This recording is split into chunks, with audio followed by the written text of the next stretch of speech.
Have you ever felt a strange kind of tiredness, one that sleep can't fix and time doesn't heal? It doesn't begin with a scream. It never does. It starts in silence. One day you find yourself staring at the ceiling late at night, trying to name a weight pressing on your chest. It's not panic. It's not sadness. It's something far more elusive, a quiet erosion of your inner world. At first it's small. You let things go, words that cut too deep, smiles that felt more like daggers, gestures that left you uneasy. You tell yourself it's nothing. You want to be easygoing, forgiving, strong. You choose peace over confrontation, again and again. Until one day you wake up and realize you've become invisible in your own life. You once had a voice. You once had a spark. But somewhere between pleasing others and avoiding rejection, that part of you dimmed. People praised your patience. They admired your ability to endure. But no one noticed that with every act of endurance, something inside you was dying. This video is not here to entertain. It's here to confront, to hold up a mirror to the quiet compromises that have stolen your identity. Because what you've been feeling isn't weakness. It's the final alarm of a soul that's been silenced too long. And now finally you're ready to listen. It doesn't always show up with a red flag. In fact, the most dangerous kind of manipulation doesn't look like manipulation at all. It looks like concern. It sounds like care. It dresses itself in softness and speaks in a voice you've come to trust. That's why it slips past your defenses. That's why it roots itself inside you before you even notice it. Because what if the thing that's controlling you calls itself love? This is where it begins. Someone tells you, "I'm only saying this because I care." They question your decisions not openly, but in subtle, suggestive tones. Are you sure that's the best idea? If you really loved me, you wouldn't need to do that. It seems harmless. You even feel guilty for pushing back. After all, they're just trying to help, aren't they? But real love doesn't make you shrink. It doesn't feed on your uncertainty. It doesn't make you doubt your own mind. What Carl Jung understood, and what few people dare to say out loud, is that the most psychologically destructive forces in our lives often come dressed as intimacy. And that's what makes them so hard to name, so hard to reject. You want to believe they mean well. You want to believe their concern is real. So you accept their control, their condescension, their quiet dominance in the name of peace. You tell yourself it's just compromise. But the truth is far darker. It's emotional colonization. Every time you silence your intuition to protect someone else's feelings, you hand over a piece of yourself. Every time you ignore that quiet discomfort in your gut, you lose a little more of your self-respect. And the more it happens, the more normal it starts to feel. Until one day, you don't even recognize when it's happening anymore. You call it love, but it's not. Love doesn't require that you erase yourself to keep it. This form of covert manipulation is especially cruel because it often comes from the people closest to you. A partner, a parent, a best friend. People who know exactly where your emotional buttons are and how to press them without ever raising their voice. They say the right things, but the tone feels off. They encourage you, but only if your choices align with their comfort. They support you, but only on their terms. And if you dare to assert your independence, they make you question if you're being selfish. They don't yell, they don't hit. They just twist the truth until you can't tell the difference between love and control. And here's the most dangerous part: it works. You start to believe them. You start to question your own reality. First, you doubt the moment, then your perception. Eventually, you doubt your very self. And that's all a manipulator needs, just a crack in your certainty. Just one moment where you look at them and wonder, maybe they're right. Maybe I am being too much. That's when they have you. That's when they no longer need to push. You begin to push yourself. You censor your voice. You adjust your dreams. You negotiate with your needs. Until the version of you they prefer becomes the only version you allow. Carl Jung once said that people will do anything, no matter how absurd, to avoid facing their own soul. And what better way to avoid your soul than to reshape someone else's? If they can get you to abandon your truth, they never have to confront their own. That's what this kind of manipulation is, a form of emotional parasitism. They feed on your willingness to love, to give, to understand. And the more you give, the less you are. But here's the wake-up call. Real love never asks you to become less. Real care never needs to control. And if someone's version of love makes you feel smaller, quieter, or confused about who you are, it isn't love. It's power wearing perfume. It's control dressed as comfort. And it's time to stop mistaking emotional manipulation for affection. You deserve to feel whole in your connections. Not obligated, not uncertain, not broken. And the moment somewhere along the way you stopped reacting, you stopped standing up, you stopped asking yourself what you wanted, what felt right, what crossed the line, not because you're weak, not because you're unaware, but because it was safer to stay silent, safer to nod, to adapt, to absorb. Somewhere deep down you learned that it's better to hold the tension within than to risk disrupting the harmony around you. And that's when the betrayal began, not of others, but of yourself. You became the emotional container for what others couldn't handle. Their anger, their confusion, their guilt, their silence. You held it all. You translated their moods. You anticipated their reactions. You pre-forgave their failures. You made yourself smaller so they could feel bigger. You excused behavior that scraped at your boundaries, and you called it love, compassion, or loyalty. But it wasn't. It was abandonment of the self, slowly and quietly, under the false promise of peace. It's not that you didn't see it happening. You did, but you rationalized it. You said it's not worth the fight, or maybe I am being dramatic. You swallowed your intuition like poison and learned how to smile with it burning in your chest. And with every suppression of truth, you taught yourself that your reality was negotiable.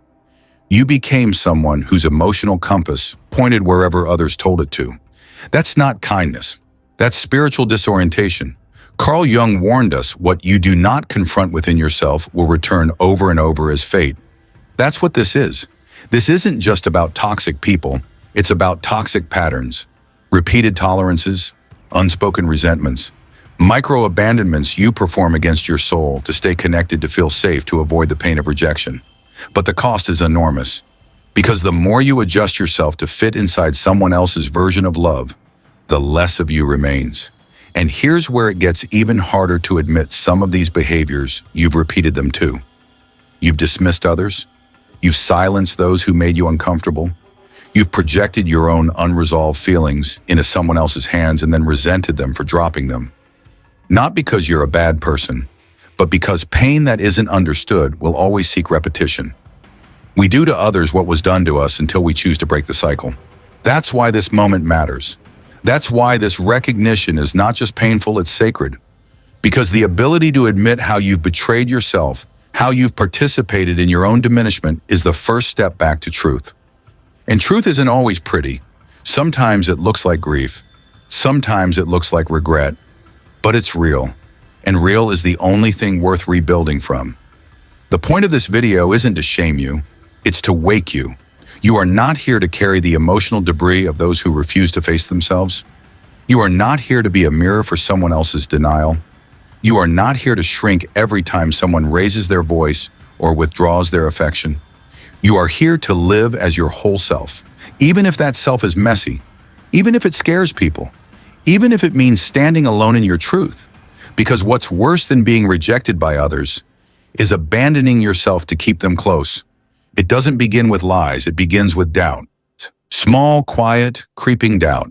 The kind that slips into your mind in the middle of a conversation or right after an argument, when you replay everything and ask yourself, was I overreacting? Did I misremember? Am I just too sensitive? That is how gaslighting begins. Not with a slam, but with a whisper. And the worst part, it often comes from the person you trust most. They say that never happened, even though you remember it vividly. They insist you're imagining things when your gut is screaming that something was wrong. They casually mock your feelings. You always make a drama out of nothing, as if your emotions are just a defect to be tolerated. At first, it feels like a misunderstanding. You want to give them the benefit of the doubt. You second-guess yourself because you're trying to be fair. You want to believe they didn't mean harm, but over time, their narrative replaces your reality. Your memories start to blur. You begin to question not just what happened, but whether you're capable of understanding anything clearly at all. This is not a failure of strength. It is a byproduct of compassion twisted against itself. Gaslighting is psychological warfare disguised as dialogue. It doesn't shout. It doesn't leave bruises. It doesn't need to. It works by eroding the foundation of your self-trust. Because once someone makes you question your ability to perceive reality, they never need to control you directly again. You'll do it for them. You'll walk back your feelings. You'll apologize for being hurt. You'll doubt yourself before you ever doubt them. Carl Jung called this internal betrayal, when the psyche abandons itself in favor of someone else's story. It's a fracture that doesn't show up on the surface, but it runs deep. The moment you begin to side with the person who's harming your mind instead of protecting your own clarity, something within you breaks. And what breaks isn't just trust in them, it's your trust in yourself. And here's the terrifying truth: the person gaslighting you might not even realize they're doing it. They might genuinely believe they're helping you see things clearly. They might be so out of touch with their own reality that manipulating yours feels like compassion. But their intention doesn't matter as much as the result. And the result is always the same: you become a stranger to your own truth. Eventually you stop speaking up. Not because you've healed, but because it feels safer to stay silent than to risk being made to feel crazy. You edit your thoughts before you say them out loud.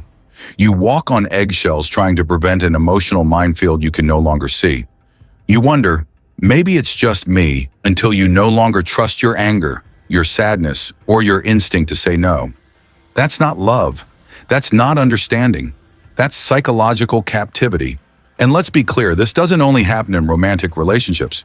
It can happen with parents, friends, bosses, even therapists. Anywhere there is an imbalance of power and a refusal to honor your reality, gaslighting can take root. Because it doesn't require abuse, it only requires influence and denial. What Jung warned us about is playing out in millions of lives every day. People abandoning their intuition to keep relationships. People confusing emotional manipulation with care. People surviving in a fog so thick they can no longer name the exit. But the way out is always the same: return to your truth. Even if your voice shakes, even if it costs you a connection, even if no one believes you but yourself, the moment you say, "No, I remember what happened. I remember how it made me feel," is the moment you begin to recover your internal compass. Your clarity is your lifeline. Guard it, feed it, reclaim it. Because once you lose the ability to trust your own mind, you become the puppet of someone else's reality. And you were never born for that. It always starts as a joke. It's a comment tossed into the room like a paper airplane. Light, effortless, and laced with just enough truth to make it sting. You're with people you know, maybe even love, and someone says something about you. A little too sharp, a little too specific. They smile as they say it. Others laugh. And you hesitate. Because the moment hits differently. There's something behind the smile, a jab beneath the humor. But you don't say anything. You laugh along. What else are you supposed to do? That is how symbolic violence begins, through mockery, wrapped in comedy, cruelty dressed as entertainment. And the worst part, you become complicit in it just to avoid looking like the one who can't take a joke. In American culture, humor is often seen as harmless, lighthearted, even bonding. But Carl Jung understood something far deeper and far more dangerous. The unconscious mind doesn't know when something is just a joke. It doesn't distinguish between play and reality. It only recognizes repetition, and what is repeated becomes embedded. Mockery, even when veiled in humor, carves deep messages into the psyche. Messages like, "You're less than us," "You're weak," "You're not safe here." People rarely confront this because it's socially protected. "Don't be so sensitive, it was only a joke. Lighten up." But laughter used as a weapon doesn't echo with joy, it echoes with control. And if you've been in the line of fire often enough, you know exactly what this kind of humor feels like: sharp-coded and intentional. It's not about making light of life, it's about making light of you. And over time, it wears you down. You start to dread being around certain people, even if you can't fully explain why. You begin to rehearse how to respond in your head, preparing yourself to either laugh louder or remain invisible. You try not to show discomfort because you know what happens if you do. They'll mock that too. Your silence, your seriousness, your reaction. The trap is complete. If you speak up, you're too sensitive. If you stay quiet, you signal that it's okay. And meanwhile, inside a part of you begins to split off. You become watchful, hyper-vigilant. You no longer trust moments of connection because you know they're laced with subtle sabotage. The very people who claim to care about you are simultaneously undermining you with every public joke, every sarcastic jab, every smirking dismissal. It's humiliation on a drip, and it's psychological warfare. Jung would say this isn't about humor at all, it's about power. Those who mock others constantly, especially in group settings, are often deeply insecure themselves. They seek to position themselves as above by pulling others below. And they do it with a smile so they can always pretend they didn't mean it. But they did. They always do. Because they know how it makes you feel, and that's exactly why they keep doing it. Here's the hard truth: people who truly see you respect you and want to build with you. Don't make jokes that diminish you, not even once. Because real connection doesn't need to belittle. It doesn't need to prove superiority. It doesn't need an audience. So why do you keep allowing it? Maybe because you've been conditioned to believe that tolerating humiliation is the price of belonging. Maybe because you've been told that being easygoing means laughing off pain. Maybe because somewhere deep down you fear that if you stop laughing along, they'll stop inviting you in. But ask yourself, is it really inclusion if it costs you your dignity? Mockery, when it becomes habitual, is a form of symbolic violence, a way of enforcing dominance without confrontation.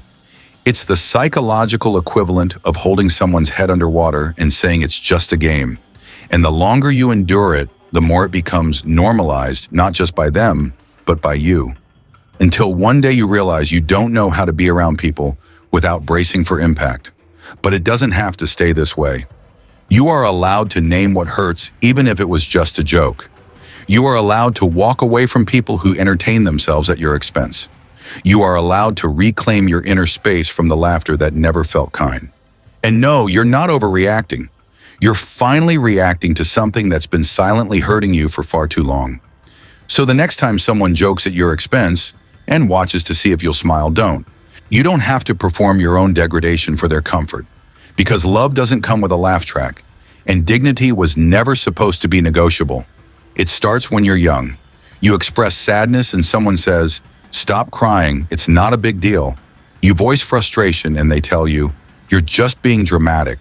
You feel hurt and you hear, "Don't be so sensitive." In those moments, a lesson is silently taught. Your emotions are not welcome here. They are inconvenient. They are excessive. They are too much.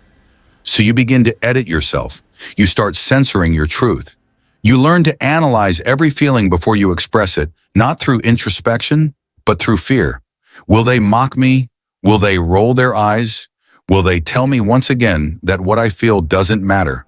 Eventually you stop sharing, not because the feelings disappear, but because you become convinced that they don't deserve to be heard. That's the anatomy of emotional invalidation, a slow, constant erosion of your right to feel. It's not always overt. Often it's subtle, wrapped in the language of care or logic. Don't take it so personally. You're overthinking. It could be worse. They didn't mean it that way. Each of these phrases sounds harmless. But over time, they form a cage around your emotional life. A cage so discreet you don't even realize you're trapped inside it. Carl Jung taught that repression doesn't eliminate emotion, it buries it alive. And what's buried doesn't stay silent. It mutates. It becomes anxiety. It becomes depression. It becomes chronic tension in your chest, a fog in your mind, a rage you can't explain. When your emotions are invalidated over and over again, you begin to invalidate them yourself. You start to believe the lie that your pain is an overreaction, that your boundaries are unreasonable, that your tears are manipulative. And that lie becomes the story you live inside. What's worse is how culturally accepted this dynamic is. In American culture, especially among men, emotional restraint is often seen as strength, while vulnerability is dismissed as weakness. Man up, tough it out, stop whining. These are not harmless phrases. They are part of a system that conditions people, especially boys and men, to disconnect from their inner world, to perform stoicism at the cost of their soul, to choose silence over authenticity, numbness over feeling, and eventually they forget how to feel at all. But emotional invalidation doesn't discriminate. It happens across genders, across generations, across families and friendships. It happens when parents rush to fix instead of listen.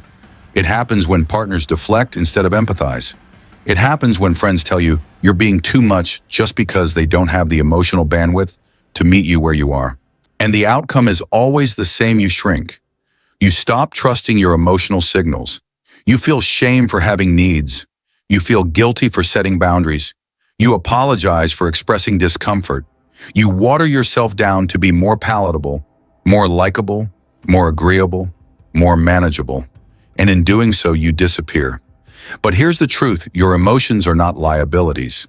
They are not flaws to be corrected or weaknesses to be hidden. They are messengers. They are proof that something matters to you, that something inside you is alive and aware and responding to the world around you. When someone invalidates your emotions, they are not just dismissing a feeling, they are rejecting your humanity. They are saying, I only want the parts of you that make me comfortable. The rest you can bury. And when you accept that, when you internalize that rejection, you begin to self-abandon. You become the kind of person who gaslights themselves. Who says, maybe it wasn't a big deal even when it cut deep? Who says I should just get over it even when it still hurts? Who says, maybe I was wrong to feel that way even when your body still remembers the moment like it just happened? That is the cost of chronic emotional invalidation. You lose access to your truth. You stop trusting your inner compass. You silence your instincts until they fade. And what remains is not peace, it's paralysis. But here's the thing: no one tells you you can unlearn this. You can begin to honor what you feel even if others never did. You can sit with your sadness and say, you're allowed to be here. You can feel your anger and say, you're trying to protect me. You can validate yourself not because your emotions are always perfect or convenient, but because they are real, and real is enough. Validation is not about indulgence. It's about acknowledgement. It's about saying, I see you, even to the parts of yourself that others ignored. It's about rebuilding a relationship with your own inner life one moment at a time. And the more you validate your own experience, the less you'll tolerate those who won't. Because here's the deepest truth of all: any love that requires you to suppress your truth is not love, it's emotional exile. You are not here to be edited. You are not here to make others comfortable by being less of yourself. You are here to feel, to know, to express, to live. And that means giving yourself what no one ever gave you permission to feel: everything fully, unapologetically, and without fear. Because your emotions are not too much. They are just the parts of you still fighting to be seen. It doesn't arrive with shouting. There are no slam doors, no confrontational words, just a growing silence. Cold, measured, intentional. At first it feels like space, like someone just needs time. You try to be patient. You assume they'll come around. You tell yourself not to overthink it. But the hours turn into days and the silence stretches like a canyon. You reach out gently, politely, cautiously, and they offer nothing. No reply, no glance, not even the courtesy of acknowledgement. They are not absent. They are simply refusing to exist where you do. And that's the moment it hits you. This is not distance, it's punishment. This is contempt. Not the loud kind, not the kind that erupts in anger or insults. This is the kind that erases you slowly. The kind that ignores you while you're standing right there. The kind that looks through you instead of at you. You aren't being spoken to. You're being strategically silenced, deliberately left in the cold. And the cruelty of it is, in its precision, it doesn't wound you outright. It makes you question whether you're even worthy of a wound. Carl Jung spoke of shadow behaviors, the ways we project our unresolved pain onto others. Contempt is one of the darkest, because it doesn't just signal disapproval, it signals dehumanization. When someone treats you with contempt, they are not just communicating dislike, they are positioning themselves as superior, emotionally untouchable, untouching. And you are beneath them, not even worth reacting to. What makes this so insidious is that it often comes from someone who once adored you. Someone who once listened to you, smiled at you, reached for you. Now they won't even look you in the eye. And the silence feels louder than any fight ever could. You wonder what you did wrong. You search for a moment, a word, a misstep that triggered this cold front. But deep down, you know this isn't about a single moment. It's about power. And they're using silence to hold it.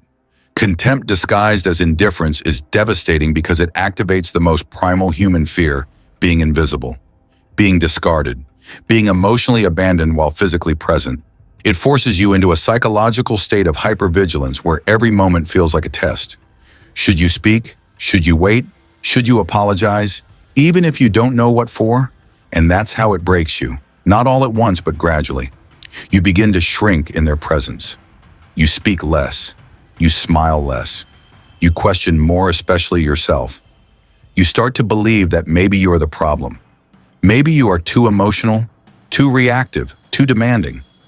You become so focused on regaining their warmth that you lose your own center. Your identity becomes a negotiation, and you are always on the losing side. Jung would say that this is where the real damage occurs, not in the silence itself, but in what it does to your relationship with yourself.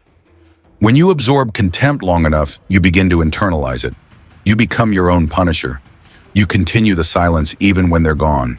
You abandon yourself in the same way they did, out of habit, out of shame, out of the belief that maybe you deserved it. But you didn't. Contempt is never about who you are.